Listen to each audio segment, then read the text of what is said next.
Assalamualaikum warahmatullahi wabarakatuh. Selamat pagi, kembali lagi bersama saya Bu Lila dalam mata pelajaran IPA kelas 7 SMP Negeri 2 Tuntang. Nah, pada kesempatan kali ini kita akan belajar tentang metagenesis tumbuhan lumut dan paku. Tapi yang pertama kali kita akan belajar terlebih dahulu tentang metagenesis tumbuhan lumut. Nah, teman-teman perlu tahu nih, apa sih metagenesis itu? Jadi metagenesis itu disebut juga pergiliran atau daur hidup. Nah, kalau metagenesis tumbuhan lumut berarti pergiliran atau daur hidup dari tumbuhan lumut. Nah, daur hidup di sini maksudnya itu adalah siklus hidup atau seluruh tahap perubahan yang dialami makhluk hidup selama masa hidupnya. Kalau misal manusia nih ada pertumbuhan dari zigot sampai dengan menjadi bayi, maka untuk daur hidup dari lumut ini perkembangannya hampir sama seperti itu. Lalu seperti apa sih metagenesis dari tumbuhan lumut? Oke, kita akan bahas selanjutnya.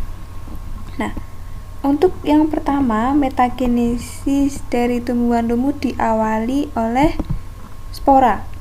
Nah, dari spora akan berkembang menjadi protonema.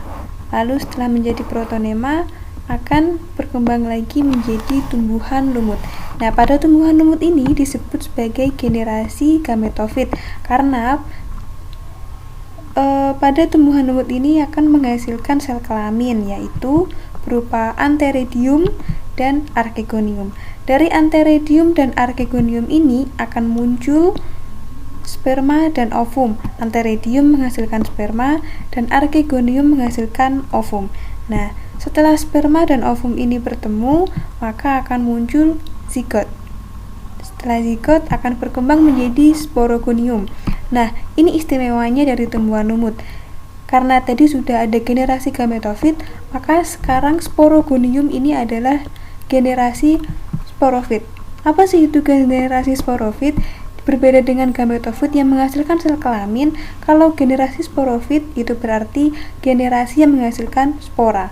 Maka setelah sporogonium ini akan menghasilkan sporangium yang nanti akan kembali menjadi spora dan akan berlanjut seterusnya, seperti itu.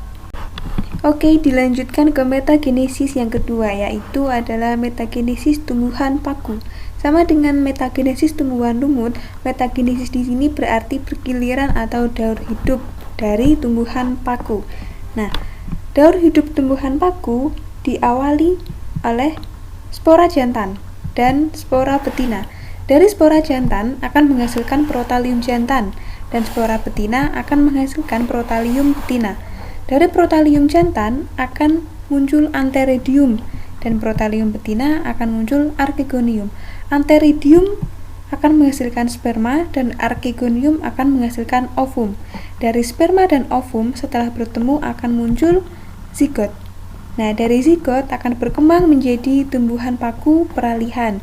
Dari tumbuhan paku peralihan akan muncul sporofil. Dari sporofil akan menjadi sporogonium. Nah, di sini disebut sebagai generasi spora. Nah, lalu dari sporogonium akan menjadi sporangium. Nah, dari sporangium ini akan kembali menghasilkan spora jantan dan spora betina. Spora jantan dan spora betina akan berkembang sesuai dengan bagian yang tertera. Seperti itu. Terima kasih. Nah, cukup itu penjelasan dari saya. Apabila ada kesalahan saya mohon maaf. Sekian. Wassalamualaikum warahmatullahi wabarakatuh.